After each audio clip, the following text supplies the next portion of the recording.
नमः संस्कृताय मित्रों, आज फिर से मैं काशी की धरती से आचार्य गौतम अधिकारी शोध छात्र काशी हिंदू विश्वविद्यालय आपके समक्ष जो है अलस कथा पाठ को लेकर के आया हूँ। इस पाठ को हम आज पढ़ेंगे कि इस पाठ में क्या क्या महत्वपूर्ण विषय आए हैं और महत्वपूर्ण ऑब्जेक्टिव प्रश्न को भी देखते हुए चलेंगे। तो पाठ को शुरू करते हैं।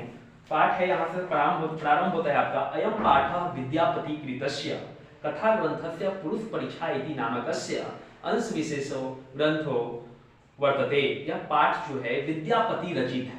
यह पाठ जो है कथा पुरुष परीक्षा नामक कथा से लिया गया है और यह जो है रचना जो किया गया है विद्यापति पुरुष परीक्षा। ये प्रश्न आपका ऑब्जेक्टिव के लिए महत्वपूर्ण होगा कि यह पाठ जो है कहाँ से संकलित है। तो पुरुष परीक्षा नामक जो है ये अंश विशेष से लिया गया है और जिसके लेखक जो है विद्यापति है और उसी पाठ से जो है ये अलस कथा पाठ लिया गया है। पुरुष परीक्षा सरल संस्कृत भाषायां कथा रूपेण विभिन्नानां मानवानां गुणानां च महत्वं वर्णयति। विभिन्न मानवों के गुणों के महत्व का वर्णन करता है सरल संस्कृत भाषा में। अब प्रश्न बनता है कि पुरुष परीक्षा में है क्या? तो पुरुष परीक्षा जो है सरल संस्कृत भाषा में विभिन्न मानवों के गुणों का जो है वर्णन महत्व का वर्णन करता है। दोषानां च निराकरणाय शिक्षां ददाति और दोषों के निराकरण के लिए शिक्षा देता है। इसमें दो कार्य बताए किए गए हैं यहाँ पे पुरुष परीक्षा में। आपका जो है एक आता है आपका मानवों के गुणों का महत्व का वर्णन बताया गया है और जो दोष होते हैं मानव में उसको भी जो है उसके निवारण के लिए जो क्या उपाय होंगे उसको भी बताया गया है। विद्यापति लोकप्रिय मैथिली कवि आसित। अब ये प्रश्न बहुत इंपॉर्टेंट बनेगा कि विद्यापति कैसे कवि हैं? तो मैथिली कवि हैं, मिथिला के थे इसलिए इनको मैथिली कवि भी कहा गया है। मैथिली कवि, मैथिली भाषा में भी इनका योगदान बहुत ही महत्वपूर्ण है। मैथिली कवि थे। अपि च बहुना नाम संस्कृत ग्रंथानां निर्माता अपि विद्यापति आसित। विद्यापति जो हैं संस्कृत बहुत सारे संस्कृत ग्रंथों के निर्माता भी जो हैं वो विद्यापति हैं। मैथिली भाषा के साथ साथ इनकी जो पकड़ है वो संस्कृत भाषा में भी काफी है। इति तस्य विशिष्टता संस्कृत विषय अपि प्रभुता अस्ति। यही बताया गया कि इनकी विशिष्टता जो है संस्कृत भाषा में भी महत्वपूर्ण है। प्रस्तुते पाठे आलस्य नामकस्य दोषस्य निरूपणे व्यंग्यात्मिका कथा प्रस्तुता विद्यते। इस पाठ में आलस्य नामक दोष के निरूपण में व्यंग्यात्मिका कथा प्रस्तुत किया गया। अब ये प्रश्न ऑब्जेक्टिव के लिए कठिन सा सवाल बनता है अगर इसको ध्यान में नहीं रखा जाए कि ये किस प्रकार की कथा है। तो व्यंग्यात्मक कथा है। ये प्रश्न आपको देखना है। व्यंग्यात्मक कथा है। ये प्रश्न बनेगा कि अलस कथा जो है किस प्रकार की कथा है? व्यंग्यात्मक कथा है। अब नीतिकार जो है आलस्यम रिपु रूपम मान्यते। नीतिकार जो है आलस्य को रिपु रूपम मान लेते हैं अर्थात नीतिकार जो है आलस्य को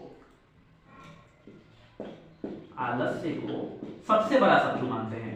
रिपु रूपम कहने का मतलब है सबसे बड़ा शत्रु मानते हैं। सबसे बड़ा शत्रु मानते हैं। रिपु रूपम मन्यते मानते हैं। ये प्रश्न भी महत्वपूर्ण है कि नीतिकार जो है आलस्य को क्या मानते हैं। अब ऑब्जेक्टिव आपको ध्यान देना होगा। अगर ऑप्शन में अगर रिपु रूपम रहे तो रिपु रूपम और सबसे बड़ा शत्रु अगर रहे तो आपका जो है ये प्रश्न ये उत्तर जाएगा विकल्प से। अब यहाँ से आपका पाठ्य पुस्तक जो है आरंभ होता है। आसित मिथिलायाम वीरेश्वरो नाम मंत्री। मिथिला में वीरेश्वर नाम का एक मंत्री था। अब प्रश्न ये भी महत्वपूर्ण है कि मिथिला में जो है कौन सा मंत्री था? तो वीरेश्वर नाम का मंत्री था। वीरेश्वर नाम का मंत्री कहाँ का था? तो मिथिला का था। सच स्वभावात् दानशीलः कारुणिकश्च सर्वेभ्यो दुर्तेभ्यो अनाथेभ्योश्च प्रतिअहम् इच्छां भोजनं दास्यति स्म। जो स्वभाव से दानशील था, कारुणिक था, दयावान था और सभी आलस्यों को जो है और जो दुर्गति में रहते थे और जो अनाथ थे उनको उनकी इच्छा के अनुसार प्रतिअहम् इच्छां भोजनं दास्यति स्म। उनकी इच्छा के अनुसार उनकी रुचि के अनुसार जो है भोजन कराते थे। तन्मध्ये अलसेभ्य अन्न वस्त्र दास्यति और उनके बीच जो है अन्न और वस्त्र को भी देते थे। यथा एक श्लोक आया है, ध्यान पूर्वक देखेंगे। निर्गतिनां च सर्वेषाम् अंशः प्रथमो मतः किंचिन क्षमते कर्तुं जाठेरनपि वह्निना।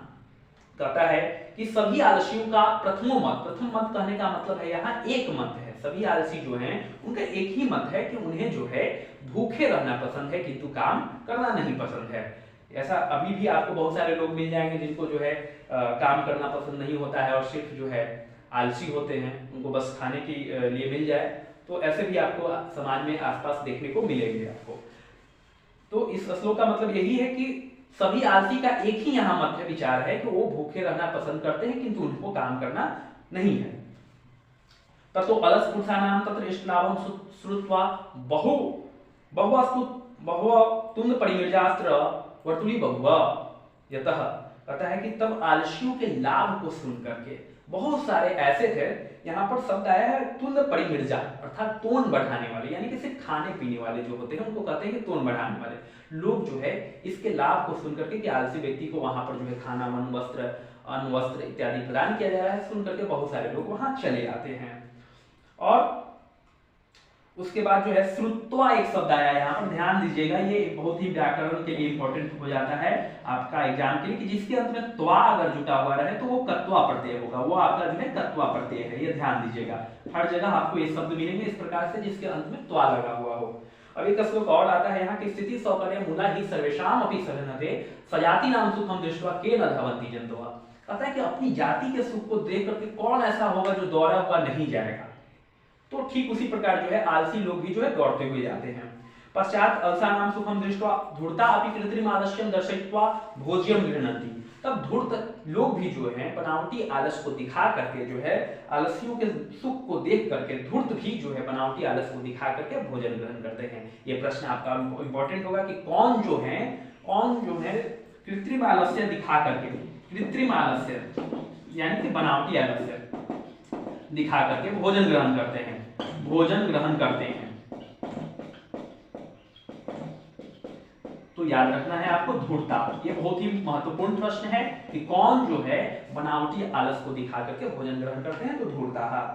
तदंतर अलसशालायां बहुत द्रव्यम दृष्ट्वा तन्योगी पुरुषम प्रामिष्टम, तब जो है राजा का एक सलाहकार जो है वो अलसशाला में बहुत सारे द्रव्य को खर्च देख करके अर्थात धन को खर्च होता हुआ देख करके प्रामिष्टम परामर्श देता है, यदक्षम बुद्ध्या करुणा केवलम अलसेभ्य स्वामी वस्तुनि दाप्यति, हे स्वामी केवल आलसियों को ही जो है ये सुविधाएं दी जाए अर्थात भोजन, अन्न, वस्त्र इत्यादि दिया जाए। कपटेन अलसा अपि गृह्णन्ति इत्यस्माकं प्रमादः, कपटी आलसी भी इसको ग्रहण कर रहे हैं, यह हमारा प्रमाद है, यह हमारा प्रमाद है। अर्थात समझिए प्रमाद का मतलब होता है आलस है, प्रमाद का मतलब यहाँ आया है आलस से। अब नियोगी पुरुष जो है उसका कहने का मतलब है कि ये हमारा आलस है कि हम जो है उसको पकड़ नहीं पा रहे हैं और जो है जो आलसी जो बनावटी आलस दिखा करके भी भोजन ग्रहण कर रहे हैं जिससे हमारे जो है बहुत सारे धन राशि जो है उस पर खर्च हो रहे हैं। वो राजा को परामर्श देता है कि क्यों न जो है इनकी परीक्षा की जाए। यदि भवती तद अलसानाम पुरुषाणाम परीक्षाम कुर्मः इति प्रामर्श्य, तब जो है आलस पुरुषों की परीक्षा करना चाहिए ऐसा परामर्श दिया जाता है। अलसशालायां तन्योगी पुरुषा वहिनम दापित्वा निरूप्यमाशु, इसके बाद जो है निरोगी पुरुष के द्वारा जो है आलस्यों का जो रहने का घर था उसमें जो है आग लगा दिया जाता है। ततो गृहलग्नं प्रवृद्धम अग्निं दृष्ट्वा सर्वे धूर्ता पलायिता, ये प्रश्न आपका महत्वपूर्ण बनेगा। तब घर में लगे हुए आग को देख करके सर्वे धूर्ता पलायिता, कौन भाग गए? तो सभी धूर्त जो थे वो घर में लगे हुए कृत जो आग था उसको देख करके भाग गए। पश्चात अलसा अपि पलायिता, जो आलसी थे वो भी पलायन कर गए अर्थात वो भी भाग गए। उसके बाद जो है चत्वारः पुरुषास्त्रयो सुप्ता परस्परम आलम्पन्ति, चार पुरुष ही जो सोए थे वो बच गए और आपस में आलाप करते हैं, विचार करते हैं, बोलते हैं आपस में। वो क्या बोलते हैं आगे देखेंगे। एकेन वस्त्रावृतम मुखेन उक्तम, एक जो है अपने वस्त्र के बाहर जो है मुख को निकाल करके और कहता है, जैसे ठंडी का मौसम है, आप लोग भी जो है अभी ठंडी में जो है मुख अंदर करके सोते होंगे कंबल में, उसी प्रकार जो है ये मुख को ढके हुए था अंदर, वो उसको बाहर निकाल करके, आप भाव करिएगा किस प्रकार से वो सोया हुआ है। वो कहता है पहला अहो कथमयं कोलाहला, यह कैसा कोलाहल है। द्वितीयेन उक्तम, दूसरा जो है तर्क देता है, तर्कपूर्वक कहता है, तर्क्यते, आगे का लाइन है तर्क्यते अर्थात तर्कपूर्वक कहता है वो, यदस्मिन् गृहे अग्निर्लग्नमस्ति, लगता है कि हमारे घर में आग लग गया है। तृतीयोक्तम, तीसरा जो है महानुभाव वो कहते हैं कोऽपि धार्मिको नास्ति या इदानीं जलाद्रय वर्षोभि कटैर वर्षान प्रावृणोति, जो हमें भींगे हुए कंबल से हमें ढक दे और ताकि हम आप आराम से और सो सकें। ये तीसरा महानुभाव जो है वो कहते हैं। अब चतुर्थ का भी सुन लीजिए, चतुर्थ क्या कहते हैं, ये हास्यात्मक जो है, समझिए कि एक चुटकुला टाइप का है, जोक है, हास्यात्मक है, कथन आया है। चतुर्थेन उत्तम, चतुर्थ कहता है अयवाचारा कति वचनानि तुष्णि कथम न तिष्ठता, तुम लोग कितने बोलते हो, वाचाल हो तुम लोग चुप नहीं बैठ सकते हो। इस प्रकार चारों आलसियों का आलाप विचार था यहाँ पे।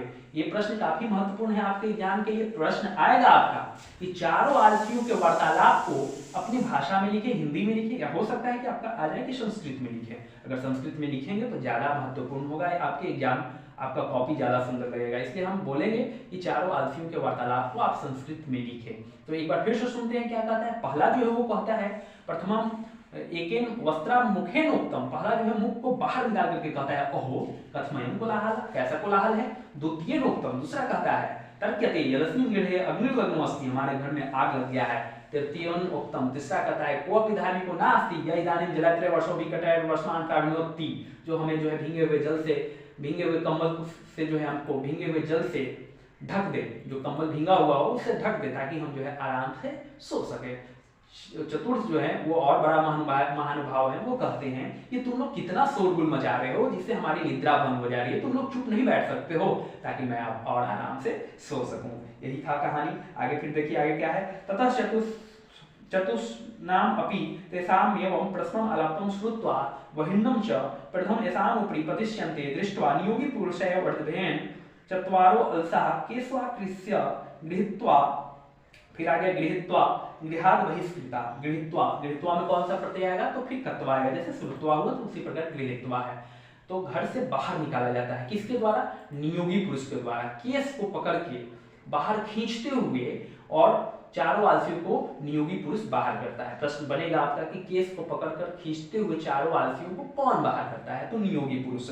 इसके बाद जो है एक श्लोक पढ़ा गया है, यहाँ पर बताया गया है नियोगी पुरुष के द्वारा कि पतिरेव गति स्त्री नाम, पति जो है स्त्री नाम कहने का तात्पर्य यहाँ है कि स्त्रियों की गति मतलब रक्षा करने वाला जो होता है वो उसका पति होता है। बाला नाम जननी गति, और जो शिशु होते हैं उनका जो रक्षक होता है वो उनकी माता होती है, या उनका देखभाल करने वाले कह सकते हैं।